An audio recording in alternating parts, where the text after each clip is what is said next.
This podcast is part of E2C Network, where we share the whole Auburn experience. David Housel described it best. We are living the whole of the Auburn experience. You can quantify it and qualify that experience in a variety of people, places, experiences, and things. But at its heart, at its core, it is all about our sports. It is all about our culture. And of course, it is all about the Auburn family. And because it's all about Auburn family, we got to be here with the family members to discuss things. I'm your host again, Kyle Loomis, and co-host in chair number 2, back again, Mr. Austin Scott, ready to discuss the Auburn experience for episode 56. How you doing, sir? War Eagle, Kyle, doing well. Hope you're doing well. Happy to be back. As you said pre-show, we're not here for therapy. We've had a great weekend in Auburn athletics and Auburn experience world. It feels like fall. We're ready to roll, and I'm excited for this episode. We've got a lot to talk about, tons to unpack, and it's all about the Auburn experience, as you said. So we've got plenty to come off of to talk about of this weekend through the Auburn experience. I'm looking forward to it. You said that fall has arrived. I will unashamedly at this point, because I'm just owning it at this point, tell you that Christmas may or may not have arrived at E2C Network headquarters. Yes. No. Look, you had me on the whole whenever autumn or fall starts. No. I put my foot down on Christmas. We have an incredible holiday in Thanksgiving that must not be overlooked. It is important, and I will not allow. No, this podcast will not be celebrating Christmas until at least Black Friday. How about this? There is no. I do have a few things this year. In fact, there's something down here in the floor right now. I'm not going to bring that because I can't. First of all, I can't reach it. I know. I bet I know what it is. What do you think it is? Is it not what we? I thought it was something last year that made its appearances on our podcast. Did it make an appearance last year? I thought it did. Maybe it not. Did. Oh, maybe. I don't know. It doesn't matter because it's not Christmas time and we're not talking about it. Well, we will have some decorations behind me. I had some lights we did at one point. This is a new setup and stuff, so I don't know how much it'll appear. But Christmas has arrived here, even though fall has just arrived in South. So you can be grumpy like Austin, or you can be celebratory in all things of the holidays. Or thankful. You can be thankful and grateful until we get a win on the Iron Bowl. All right, let's move on. All right. That's. I didn't think that's how we were going to start tonight, but here we are.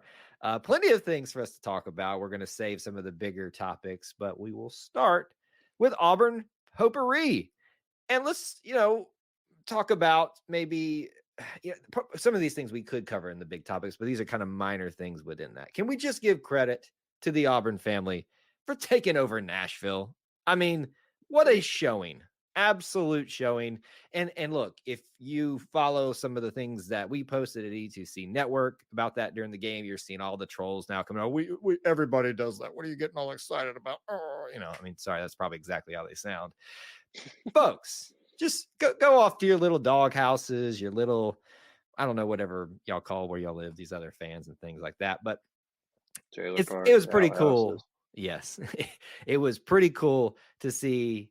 Is it fair to say 50-50 split 50, for Auburn? Oh, gosh, I would have gone higher. Everything I've seen looked higher than 50-50. I mean, the whole thing only holds like 14 people in the stadium. But, I mean, it certainly looked like the big video that's been going around that our platform shared is the Auburn on one side, Tigers on the other. There wasn't much black and gold I could see from that video. So 50-50 might be generous to the Commodores. We talked a lot about this pre-show, just how embarrassing it is for Vanderbilt, and it just never seems to stop for them. I mean, I can't, as bad as things have been for Auburn in the last 2.5 years, they've never gotten that bad. Can you imagine? Can you imagine every single year? Every single year, unless you have James Franklin, which, and let's save that for the football discussion about the game and kind of the series history and all that kind of stuff. So there's that part of it as well. Let's talk a little bit about basketball first impressions. We're going to talk about the upcoming game and a little bit of a preview, but first exhibition game versus AUM, which, by the way, I started my college career, well, academic career, but I did sit on the bench for a year at AUM and was a member of the basketball team there. So that was an interesting thing for me to see them actually playing. I wish I had been able to go to. Were your allegiances divided? Did you feel No, full sort of? absolutely not. In fact, I think a couple of years I just after. remember being asked that when the Akron Zips came to town, so I just felt like I needed to make sure No, that I was asking if your allegiances were in check for the exhibition game. but how can my allegiances be in check if they're literally Auburn? Like, I mean, Well, yes, they're, but they're the War Hawks, not the War Eagles, but so their I just wanna degrees are make sure. signed by Chris Roberts. Well, I'm just saying, we played them and they played us, and they did not want us to win, and you were a member of that team, so I'm just making sure. And most, I think, if not all the staff and definitely all the players are gone from that time. So any Yeah. affinity that I would have to that, and let me just tell you this: we were the Senators when I was there, not the Warhawks. So Oh, did that get well, we're not gonna get into that. Was that lit, a no, it wasn't one oh, of they those just things that wanted to change. Okay. we all wanted it to change. I mean, we all walked around campus. We're like, "Good night, what is this?" Like, who wants to be a senator? I mean, like, There's nothing wrong woo, with let's senator, go by the way. legislate. Yeah. War legislate. That's what we're gonna do. Anyway, Sign that bill. sign that bill. Sign. I Warhawks just, is much better, even though it's not a real thing. Is a yes. Warhawk a real thing, Birdman? No, it is not a. There's no such thing Okay. as a Well, warhawk, but it's a pretty never awesome mind. name. I'm not gonna It is lie. cool. It's pretty dang cool. So, very successful. A little bit scary in terms of some injuries and things that happened. Mm. Um, it just doesn't seem like sometimes we can. To quote our favorite show, you just can't have nothing. Sometimes, I You mean, can't you can't have nothing.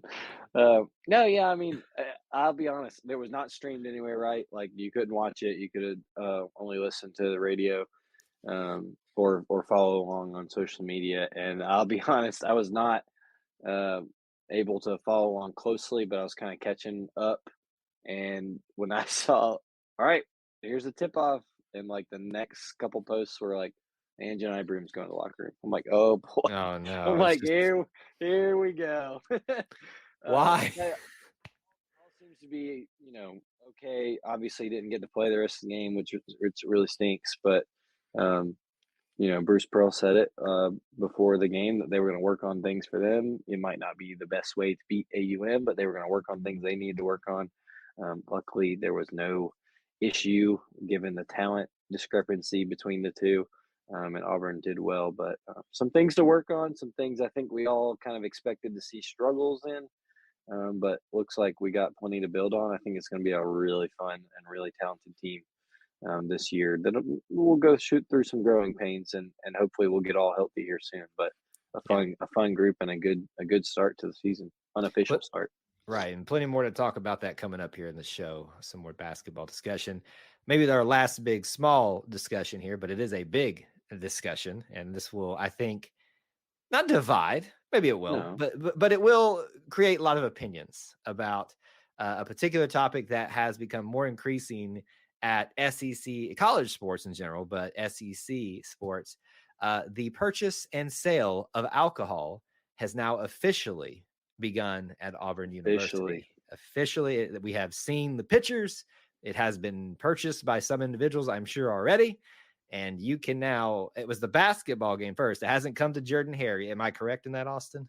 Yeah, I think I don't know if the university has said anything. It sounds like maybe next year for the Jordan Hare, but we know for a fact it is in Neville Arena, and along with some other additions and new things that Right. Rhett Hobart, we got to shout him out because Yeah. I mean, that man doesn't sleep. It is not. Has has been adding to different facilities, but the coolers are full. It looks like in Neville Arena with alcoholic beverages now.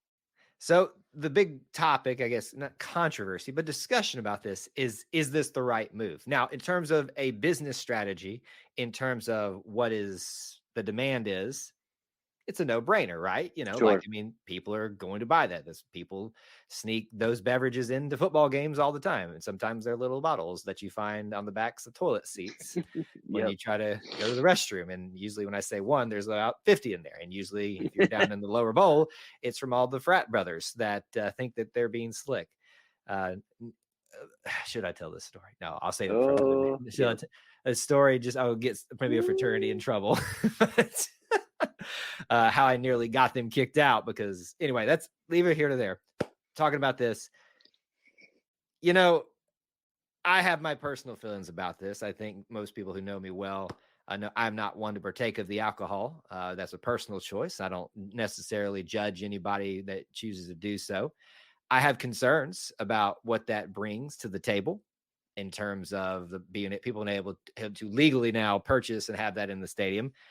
But I also understand it from the business standpoint. Right. And so there's this new push and drive and move to make the experiences at Jordan Hare, Neville Arena. I'm assuming soon Plainsman Park, Jane B. Moore. I don't know if we'll have that at Jane B. Moore, but The swimming and aquatic center. busting out a cooler at the. I mean, can you hold on? I've just got a picture in my mind. They put in a new pool over there next to it, and it's actually like freezing, literally freezing cold. And they Yeah. got whatever your beverage Just of bob choice, bob just in there and bobbing. get what you want. The new vent. You now can participate at swimming and diving and dive for your beverage of choice. So here we go. Even if you don't necessarily agree with the decision, we're having fun with it. Hey, we can come up, Rhett. We got an idea. We got it, ideas man. for you. Let's look. These wheels will keep turning. They may not turn in the right direction, but they're gonna turn. Thoughts, opinions about this to wrap up? You and I are on a similar vein. I think we both would agree this was probably inevitable at some point, especially for football. I think as it looks like it's headed that way. Um, I hope that there's maybe some precautions and guidelines set of maybe what we can maybe we as in the staff that is stocking and taking care of the concessions maybe has the authority if somebody needs to be cut off they can be cut off, so we're keeping everyone safe inside the arena and Yeah. outside the arena on the way home. I think that this has been done. I know this has been done with careful consideration.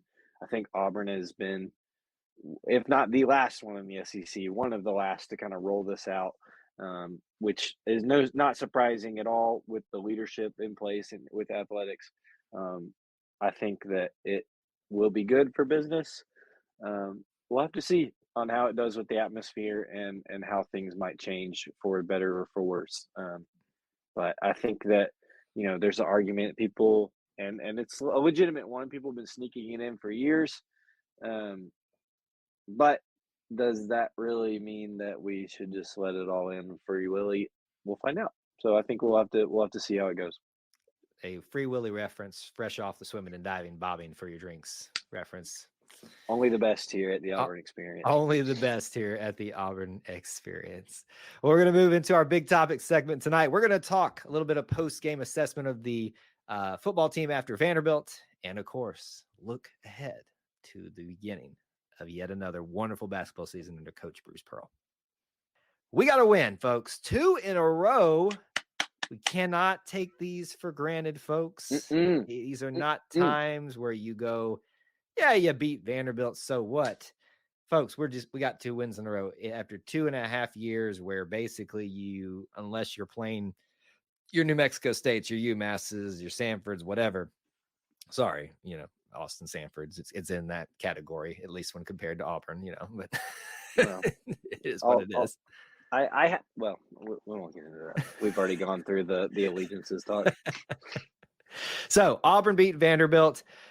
Enough, I think, is a fair way to say it. Should it have been more? There's a case there. You see the score, 31-15. Your reaction to that? Yeah, I mean, you see the score, you think Auburn got a road win in the SEC. I think that should be your first thought. That is not a foregone conclusion. I don't care if it's Vanderbilt in their little high school stadium. You have to make sure that you take care of business where you want to take care of business in the SEC, and Auburn did that.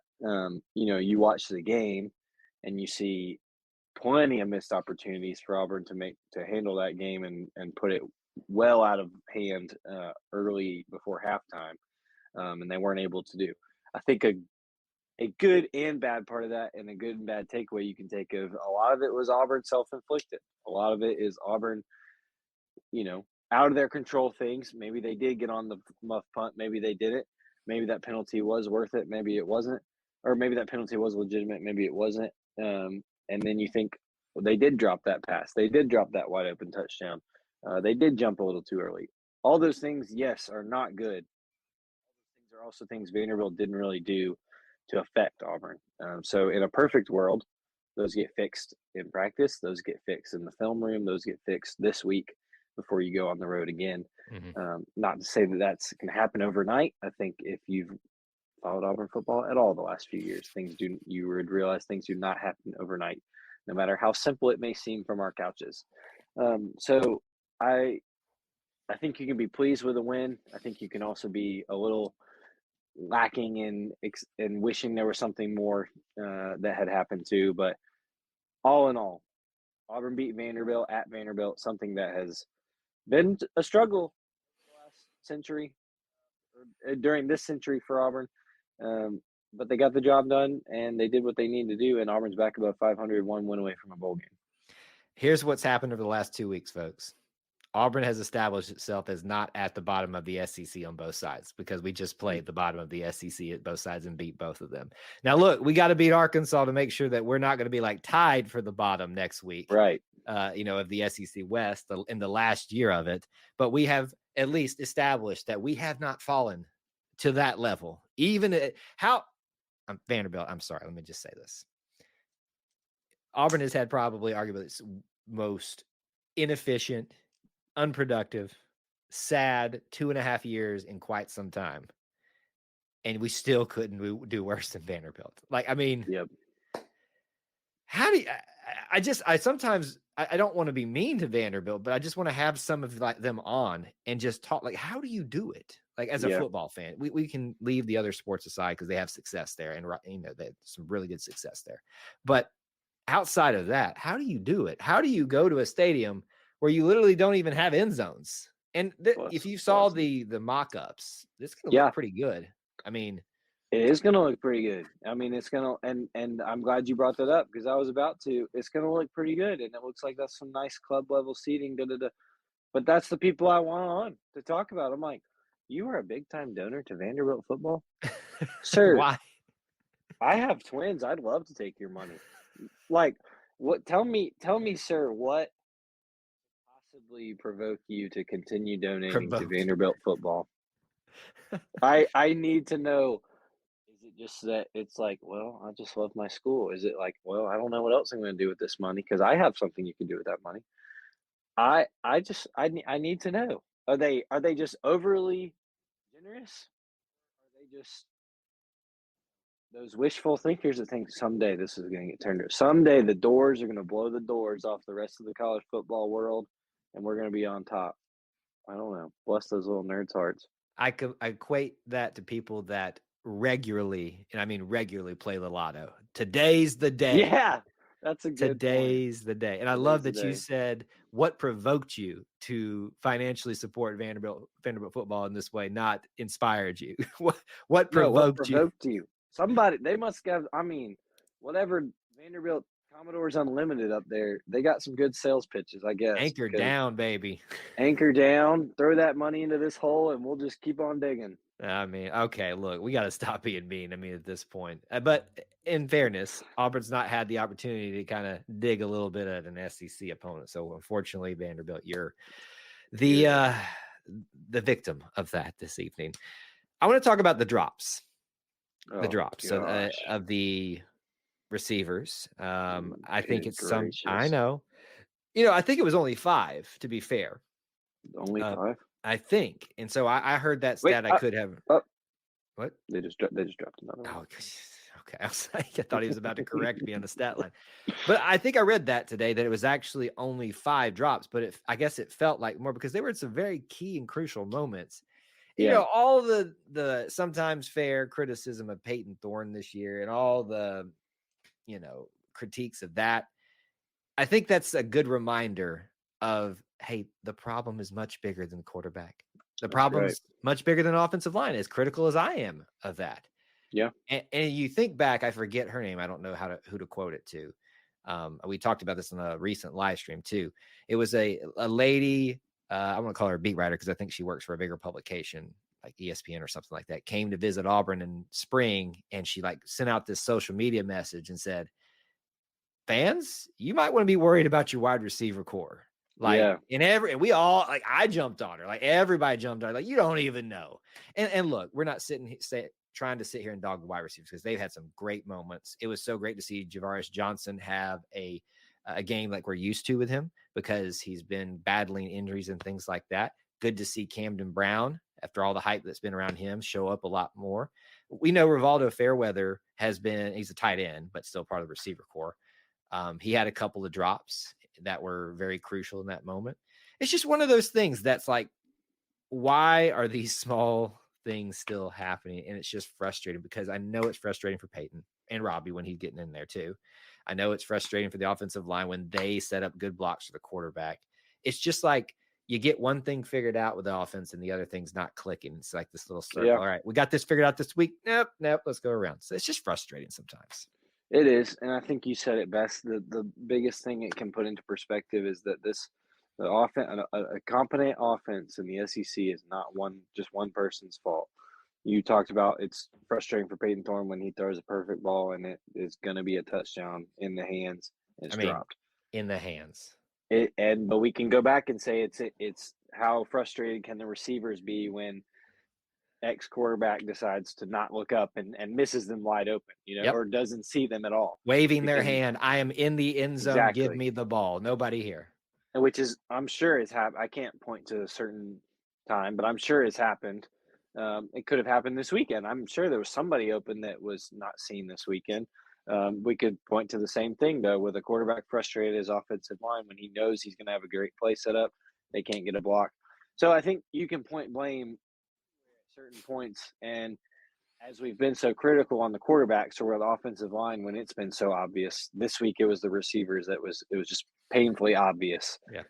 In crucial moments that the drops were there. I don't know how you fix that. If I did, I would hope I'd be a receiver coach somewhere. But I think that's it. It's got to be a point of emphasis this week in practice. Right. That film room's not going to be fun to watch with Marcus Davis and Phil Montgomery and Hugh Freeze. I would think that is going to be there's going to be a lot of people sunk back in their chairs waiting on their drop to hit the screen. Yeah. But if you're if you're Marcus Davis, you walk into the room with the clicker in hand, you walk in and immediately drop it as you walk in, just to absolutely. just to start things off, So you would just walk in with the clicker, say, Amari, catch this. Oh my gosh. Okay. Oh, sorry about that. Anyway, all right, look, enough. They've had some great moments. They're going to do better. We know it is. They will. End on a positive note here. Jarquez, boy, have a game. I mean, oh my gosh, feed him. Just let him cook. I'm using that way too much these days. It's one of the new young kids sayings that I'm using a lot. let him cook. Jarquez Hunter said, "This is Vanderbilt, and I will show you why it's Vanderbilt." Just busting out, and the offensive line opened up some holes for him. And how many times have I said this? Give Jarquez a window and then let him cook. Like, just let him do what he does. He is such a well-rounded back. He is fast. He is slippery. He has got enough power to have guys jump on his back and on that second run and throw him off and keep going and then use his burst of speed. How awesome was it to see him break out again? Awesome. And that's what we have expected to see from him. He's put it together in the last few games. And I think a big part of it is he has all those things you mentioned. Coach Freeze mentioned it post-game. He is being more patient with waiting for that hole, trusting his offensive line. And when he's patient enough to find that hole and trust where the play is supposed to go, he's seeing the success that's coming for him. I think, I think at one point he had 3 carries, 120 yards, and 2 of them were touchdowns. That's what you'd like to see from one of the best running backs in this league. And Auburn is going to need him to continue to be that successful down the stretch. It was really good to see, really awesome to see from him. And it only helps the other backs. We saw another touchdown from Jeremiah Cobb. We saw Damari Alston get back in the game. That running back core benefits when Jarquez Hunter is doing Jarquez Hunter things. And Brian Battie didn't have a great game. Not that he got a lot of opportunities to show anything in this game, but we know what he is capable of with his special skill set. So that's just a great group there. So whether it's a quarterback having less breathing down his back in Peyton Thorne and finding a little bit of more strides, even on the road, not perfect, but good. Running back room that is just producing, offensive line that seems to be putting something a lot more quality together.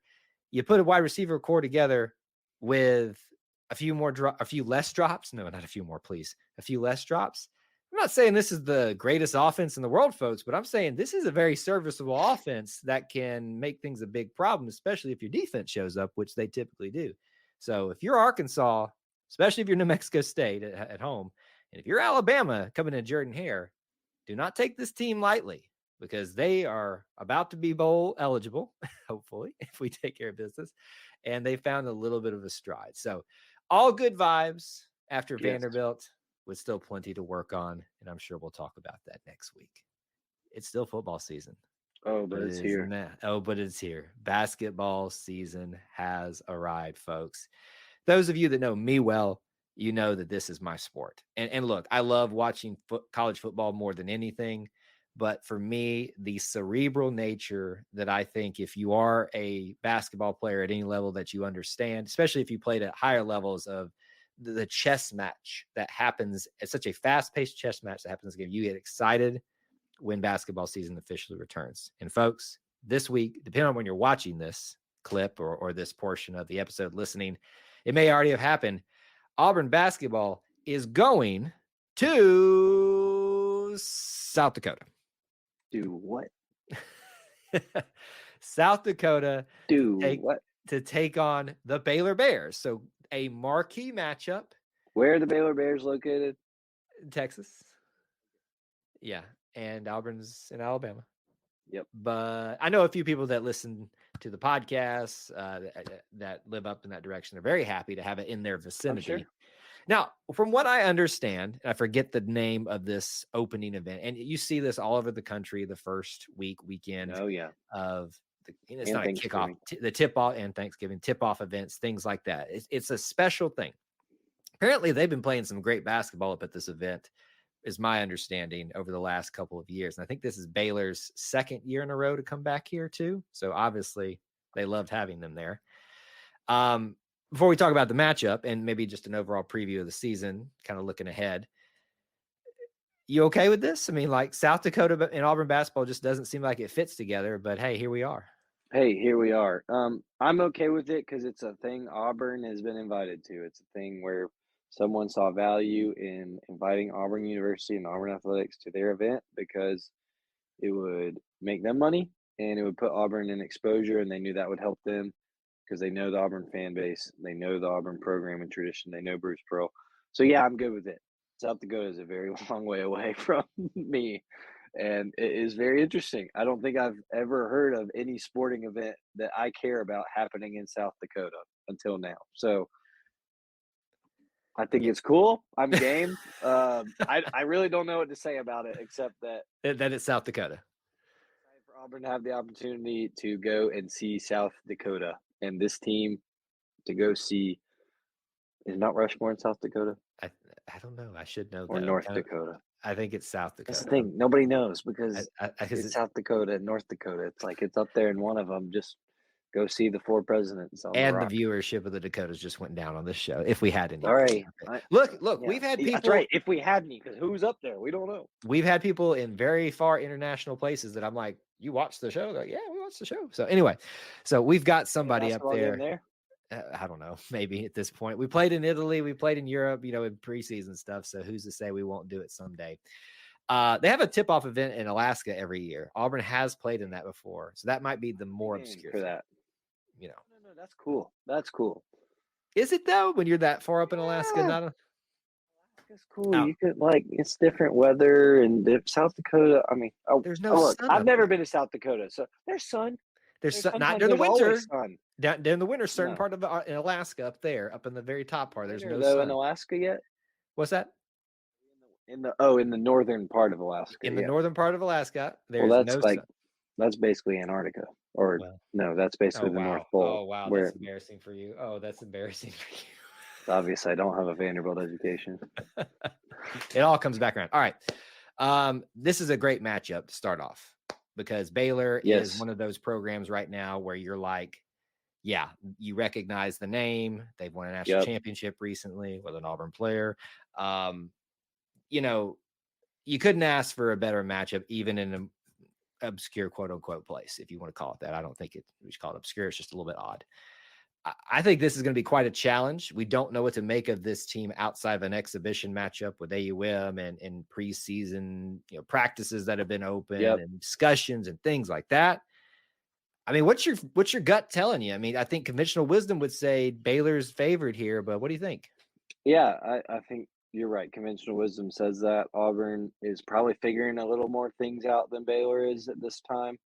I think there's some, Baylor's, like you said, been over the last decade, been has been one of those basketball household names that you expect to be contending for a 1 seed, can expect to be contending in a very, very good Big 12 conference.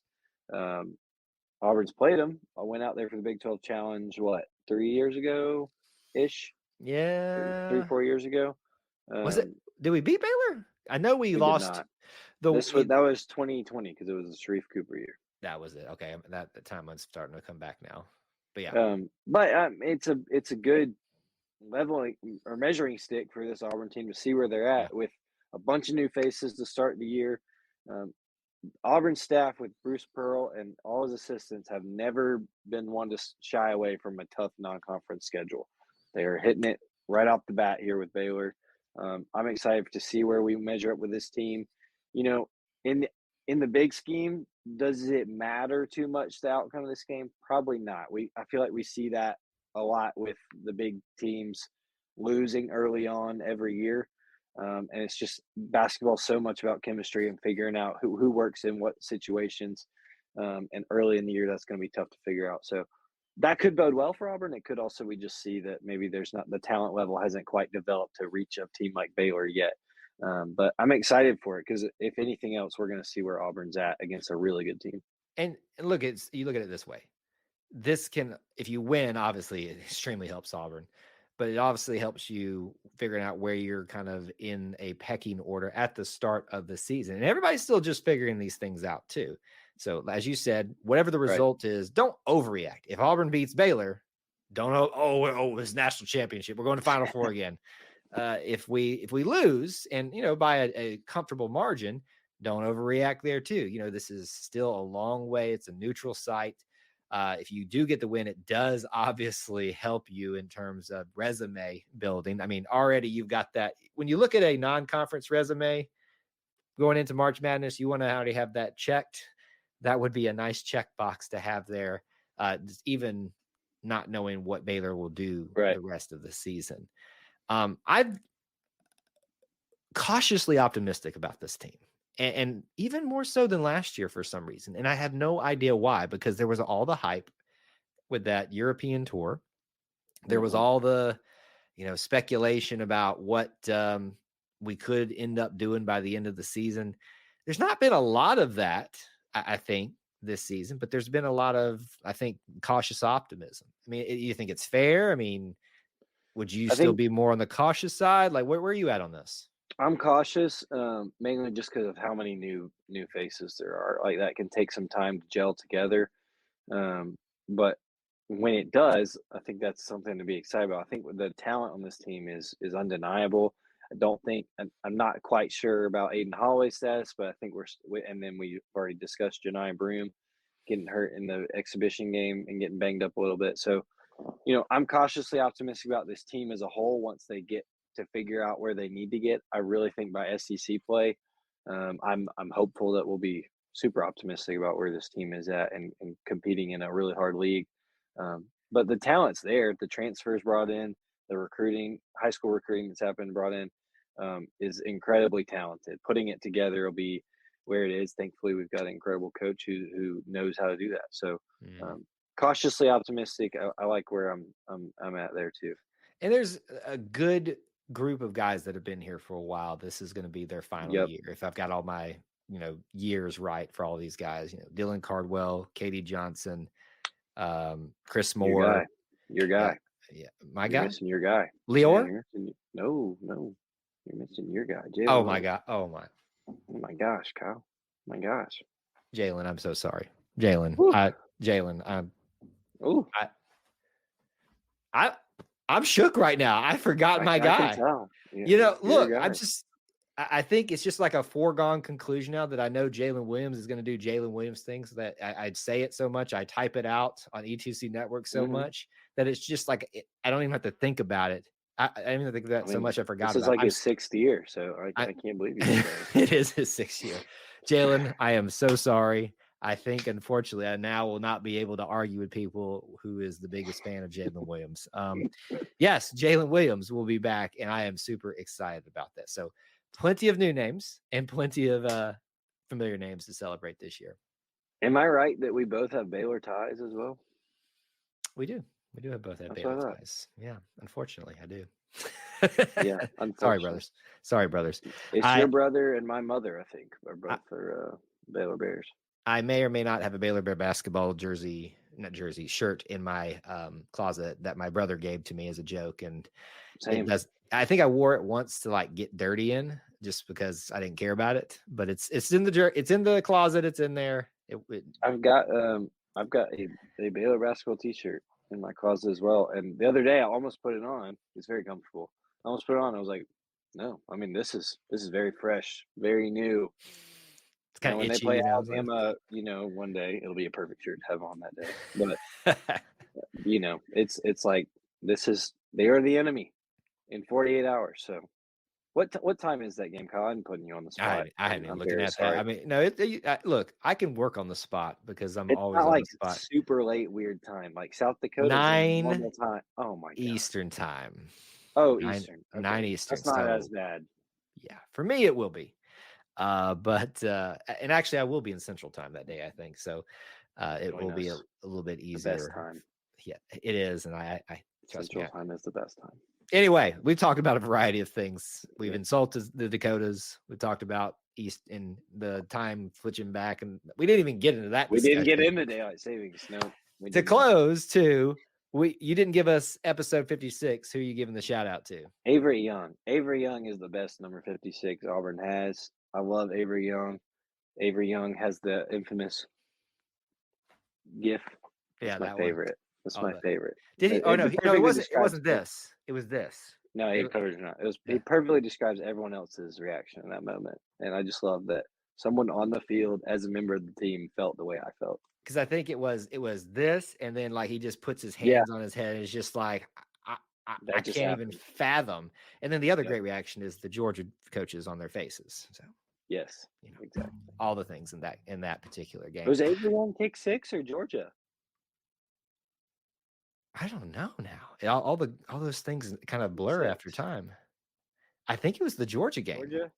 I'm pretty sure he's going to do the lookup right now. While he's doing that, I'll set the table for the end of the show. Obviously, we appreciate you guys hanging out with us this evening, spending some time talking about all these things. You can find me on the X Twitter thing at Kyle Loomis 24, and of course, many other places as well. Did you find the answer? And then where can they find you? It's the kick 6. It is the kick 6. Yeah. Well, but you can find me. It's okay. They're both valid reactions to the same event. So. And I also forgot Jalen Williams tonight, so I'm just firing on all cylinders. Where can they find you? That's what happens when you talk about Vanderbilt too much. You can find me at Austin G. Scott on X, Instagram, whatever the things. Mainly, you're going to see twin babies. That's about it. Hey, that's all the good things right there. Okay. All right. Thanks, folks, for tuning in to the episode 56, the Auburn Experience Podcast. Till we talk to you again. War Eagle. War Eagle.